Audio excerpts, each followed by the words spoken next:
Hi, my name is Rabbi Yosef Tropper, and I thank you so much for joining.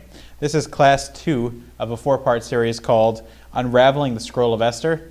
And if you're watching this on video, there should be a copy of the handout source sheet with a link right nearby. And I thank you so much for joining. For those that watched last week's, which was entitled Was Achashverosh Sane, I once again welcome your questions and comments further. And this is a self-contained segment. However, it will be building on other concepts that we discussed. And basically the purpose of this segment is to give a framework of the 4 mitzvahs of Purim, and of course the 4 of them being the first one we discussed last time, which was the reading of the Megillah. This one is Mishloach Manos, sending gifts to our friends. The next part 3 is about the gifts to the poor, and the 4th one is about the feasting and rejoicing of the day. So today the title is Bridging Relationships, and it's about the gift baskets, the Mishloach Manos. So obviously the question is, what does Mishloach Manos have to do with Purim? Why do we give gifts to other people? We don't find by other holidays such a concept where we specifically give gifts to other people. So what's this all about? And of course this year Purim falls out on February 24th, on Sunday, 2013. And I am dating this video by saying that, but one should understand that if you're watching it this year, it's fresh. And so Purim falls out on Sunday, and it starts Motzei Shabbos. There's Kriyas Megillah, etc. And we find this concept that we're supposed to give gifts to other people. So what does it mean? Where does it come from? What's it all about? Additionally, a second question, which is a question that a lot of Purim Torah has been set on, is let's say I decide I want to fulfill my obligation of Mishloach Manos, which we'll define exactly what it is in a moment. And I give a nice gift basket to a friend of mine, and he says, thanks, I appreciate it, and then he gives it back. Did I fulfill my obligation that way? Or does he have to keep it? Or does he have to use it? I remember one year I saw Shalach Manos that someone gave out. They wrote, it was bagels and lox and cream cheese, and it said, you're probably going to be hungry the day after Purim. So this is food for the day after Purim. So is that valid, or does it have to be something that's edible at the time that it's received, and it has to be meant for Purim? Of course we know that is valid and very cute, in fact, and of course many people would eat it then, and that's also fine. But even if they wouldn't, and they for sure would have left it over, of course that counts. And let's explain why and what the concept of Mishloach Manos is. So we find in the Megillah that the Megillah Esther itself describes the concept and the obligation to give this Mishloach Manos Ish L'Re'ehu, which is a 2-part mitzvah, which today we're just going to talk about that first part, Mishloach Manos Ish L'Re'ehu, to send gifts to our friends. And then of course the end of the pasuk describes Umatanos Le'Avyonim, and gifts to the poor, which is the second part. And of course the 2 mitzvahs are separate also. One could fulfill one and not the other. And the question is, can one fulfill both together? Meaning, let's say someone finds a poor person and says, you know what, I'm going to give him Mishloach Manos. So like this, I fulfilled my obligation of Mishloach Manos, and I also fulfilled my obligation of giving gifts to the poor. Does that work? And of course the simple answer is no, it doesn't. There's an obligation to do both. So let's try to define this a little bit more. So the pasuk tells us, Mishloach Manos Ish L'Re'ehu. You should send items, one man to one friend. And so we learn that the obligation is that you must send 2 items to one person, and you have fulfilled your obligation. Now, which 2 items do you have to send? So there's a big misconception. People think that it has to be 2 different brachos, it has to be 2 different items that you make 2 separate blessings on. And the Aruch HaShulchan and many other poskim say that this is just not true. They say that it should be something significant. At least one Mishloach Manos that we send. Some people try to give a lot of Shalach Manos. They try to give everybody, all their friends, or anyone that comes to them. These are all beautiful, nice things, of course, within one's means.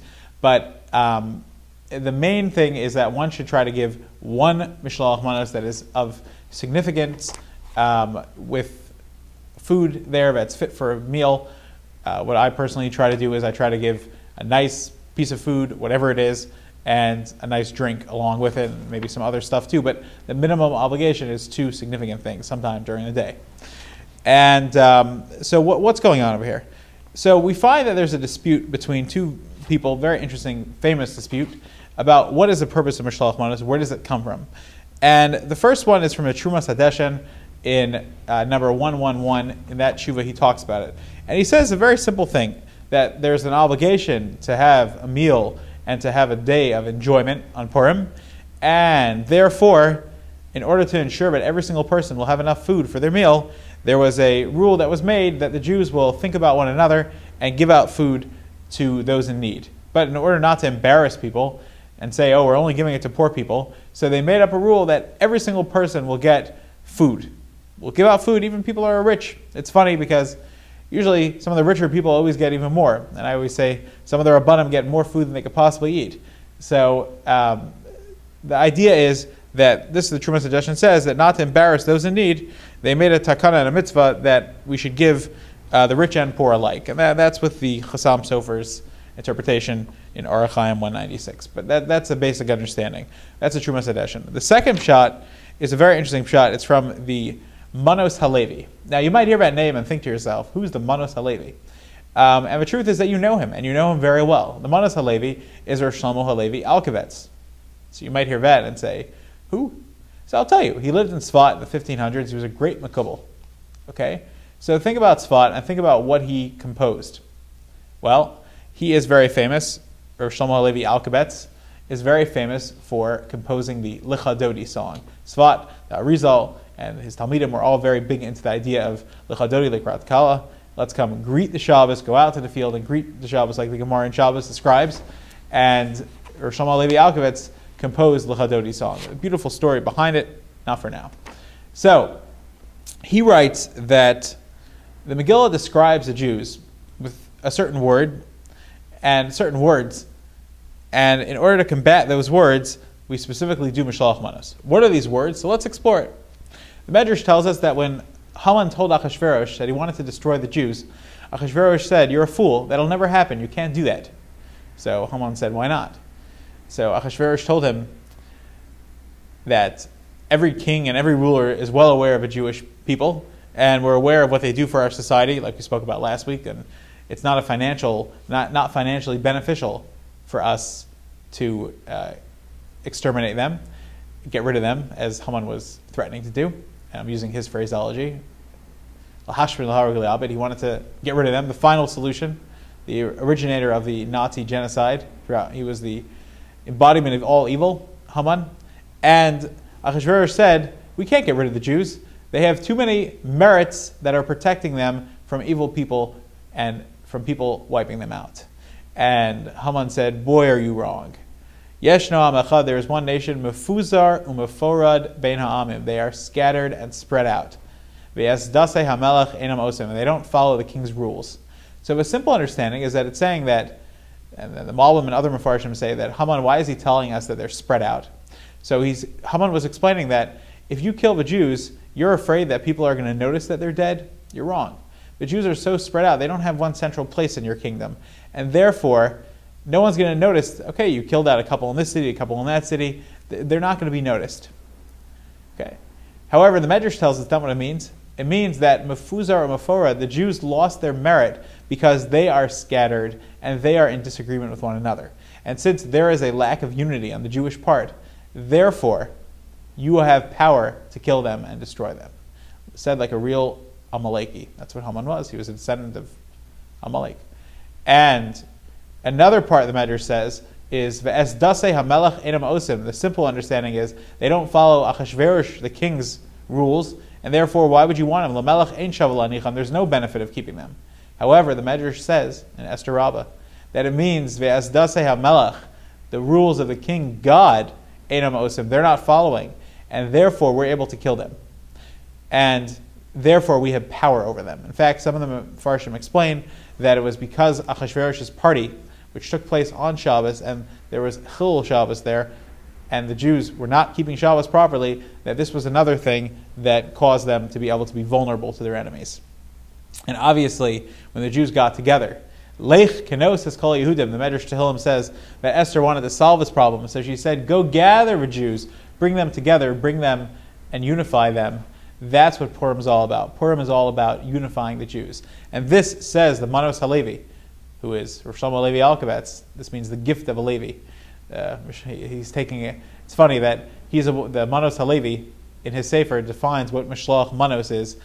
It's called the portion of the Levite, the Mishloach Manos of the Levite. Now, of course, the Ramah is famous that he sent his Sefer on Megillas Esther to his father-in-law as Mishloach Manos. And some people say that the Manos Halevi also was a gift of Mishloach Manos, but everyone agrees that, of course, food needs to be sent. It has to be edible. No digital Mishloach Manos. I mean, you could support the causes when you do that. Purim cards are very nice. They're tzedakah, but they do not fulfill the obligation of actual food. So, what about a gift certificate to a store? Good question. Again, to do that for one person, or to do that for other people outside of the one that you're doing kahalacha, and according to the exact letter of the law, you can do whatever you like, but try to do the mitzvah with actual food. That is the best way to do it. So the Manos Halevi says that I believe that the pshat in Mishloach Manos is in order to bring unity between the Jews. That's what's going on, to create a spirit of friendship. And in contrast to what Haman was saying, that the Jews are mefuzar meforet. So we have two explanations. The first one is the Trumas Hadeshen, which I hope we explained and developed, that has to make sure that everyone has a Purim meal, food to eat. And the second one is the Manos Halevi, who explains that it's to combat the disharmony that the Jewish people had, which made them vulnerable to their enemy, and it's to bring unity. And this is what the Megillah is all about. Kimu v'kiblu ha'Yehudim, aleim ve'alzaram, and Kimu Masha Kiblu Kfar, the Gemara, the Talmud tells us that the Jews reaccepted the Torah. It was a rejuvenation. And this was just like at Sinai, it was the unity, so too on Purim the Jews came together. And that's what Mishloach Manos is all about. It's bringing people together. And food is the best way to bring people together. When you want to get a client, you have a business meeting and you invite them to lunch, to supper, you take them out, even coffee. Eating together, the Talmud tells us in Sanhedrin, brings unity. Sharing food brings camaraderie and closeness. And therefore, that is what's going on over here. And this is one of the main themes of Purim. Purim is a time when we get together and spend time with our friends. I know someone that specifically tries to give Mishloach Manos to people that he's not as friendly as he would like to be with throughout the year, because sometimes that inspires things and brings to great things. Another aspect of relationship is very fascinating in the Megillah. Again, we find another concept, which is that the Talmud tells us in Megillah 13a, at the bottom of the source sheet, it's here, that Esther was born. The pasuk says, "V'mos avia ve'ima lakach lo Mordechai lo levas." The verse in Esther tells us that when Esther's parents died, Mordechai married her. Well, actually, that's the Talmud's interpretation. That's not the simple understanding. It says, "Lakach lo Mordechai lo levas." He took her in as a daughter. Seemingly, he adopted her and took care of her. And the Talmud tells us that when Esther was in utero, her father passed away. She never met her father. And when she was born, her mother passed away. Very tragic and very sad. And if we have time, we'll talk about why it had to be that way, to whatever degree we can understand, according to the Rav Yonas and Eibshitz. There's a very nice pshat in the Yaris Tavash about that. We spoke about last week how every single pasuk has significance. He says this is very significant, and I will try to discuss that, God willing, with him in the next two classes. So the Talmud tells us that Tana Mishumer Meir Al Tikri Labas El Labayas. Don't read it that it was that he took her in as a daughter, as an adoptive daughter, but rather read it, Labayas, he married her as a house. Of course, the Talmud tells us in Masechah Shabbos that Rav Yossi used to call his wife Basi. He would call her, she is my house. Why? Because she's the one that ran it, and she's the one that established it, and she's the one that made it the great place that it was. And he gave him a home, so to speak.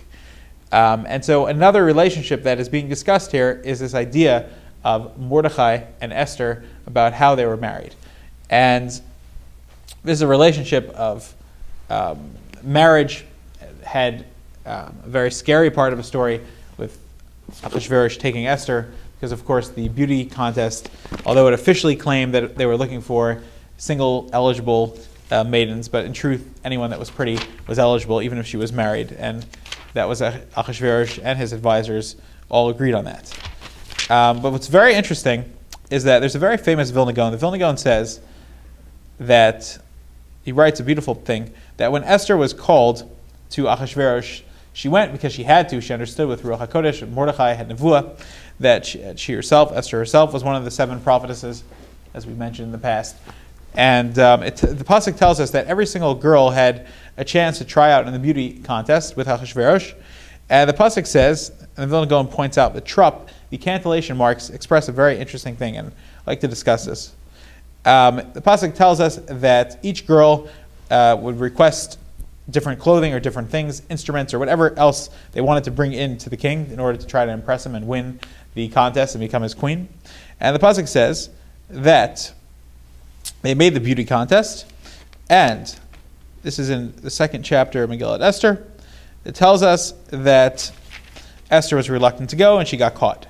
The pasuk tells us, Uvagia tar nara v'nara, every single girl. And there the Vilna Gaon says that the trup is kadma ba'azla, which means she got up and ran. You even hear the intensity. Every other girl wanted to win the contest, so it was nara v'nara, every girl went. And she had to be slowed down. And Mikates, hey Yosla, while she got all the preparations, and again, she was rushing through the preparations because every girl wanted to win and become the queen. So she would go, and she would go to the king. So every girl was running. And they gave her whatever she asked for, and etc. She became part of the king's personal harem of women. That was what Achashverosh did. And then the pasuk says, very interesting trup. It's all a munach, and this pasuk strikes us as strange even. It's a weird cantillation setup. Uvagia, tar Esther, bas Avichayil, dod Mordechai. So the entire pasuk is written with munach in describing how Esther was taken to Achashverosh. And the Vilna Gaon says it's because the word munach means to stay put. Esther was reluctant and tried to stay in place, did not want to go. So therefore it's describing Uvagia, tar Esther, bas Avichayil, dod Mordechai. So there's a munach, there's a complacency, there's a hesitance, there's a holding back of Esther, which she was not interested in going. But who was Esther? Asher lakach lo levas. This was the Esther that Mordechai had married. And there's a kadma ba'azla. So Esther chose the relationship that she wanted to be in was that of Mordechai. And that's a very important thing. That in life, we try to choose the relationships that we're in. We should be around healthy people and good people. And that is a very important theme as well, Megillah, that there's a lot of intense expressions of hatred towards Haman, and we stamp according to some customs, and we bang, and we hang the 10 sons of Haman. Parshandasa, Dalphon, Aspasa, Parasa, Adaya, Ardasa, Parmasha, Arisa, Arida, Vaizasa, Saris, Haman. Look it up. Those are 10 in one breath. And, yes, I know, I was supposed to start from Ushushan Habira. That's true. Glad you were listening, though. So we find that there's some negative energy, so to speak, but we have to crush the enemy and recognize that people that try to destroy us and people that try to destroy what we stand for will not be tolerated. And Hashem stands up and redeems us. But it was in the merit of how we treated each other and how we came together. And that intensity of time, Purim is a day of beautiful unity and getting together and enjoying one another. And to answer some of the original questions that we spoke about, the Shulchan Aruch, the Ramah paskins that if you give your friend Shalach Manos and he says thank you and he gives it back, you have fulfilled the obligation. Why have you fulfilled the obligation? According to the Manos Halevi and according to the entire theme of Megillah, which is to bring the Jews together, you gave it to him. You were thoughtful. So you have fulfilled your obligation. And you know, it's true that according to the Trumas Hadeshen, you might not have fulfilled your obligation because the idea is that everyone should have enough, should be given food, Mishloach Manos, in order that they could add it to their meal, have a meal. However, others actually explain that even according to the Trumas Hadeshen, of course there's an idea of unity, and if the guy handed it back, that means he has his own meal, so you fulfilled your obligation. And again, that's why the Ramah says that you have fulfilled your obligation. And of course, one should be sensitive when giving things back. Like, I don't want your food. We're trying to create unity here. I don't want these carbs. Oh, there's nothing good in here. Of course, we should train our children to be menschlich and thoughtful. And we should think about, you know, if we expect that people are going to give us Mishloach Manos or people are going to come collect money, which we'll talk about in the next class, God willing, and people are going to come to our house and give us Mishloach Manos, we should be very grateful and thankful. Of course, you can't give everyone. And we have to be careful how we deal with that. But the idea of Purim is to bring us together with simcha, the enjoyment of rejoicing for the Torah that the Jews re-accepted and that we re-accept every year and commit ourselves to, and the miracles that God does for us that shows His love for us and His care for us, and it's a most inspirational and uplifting experience. I thank you so much for joining. I welcome your questions, comments, and sponsorships as well, and I look forward to celebrating Purim together. Thanks.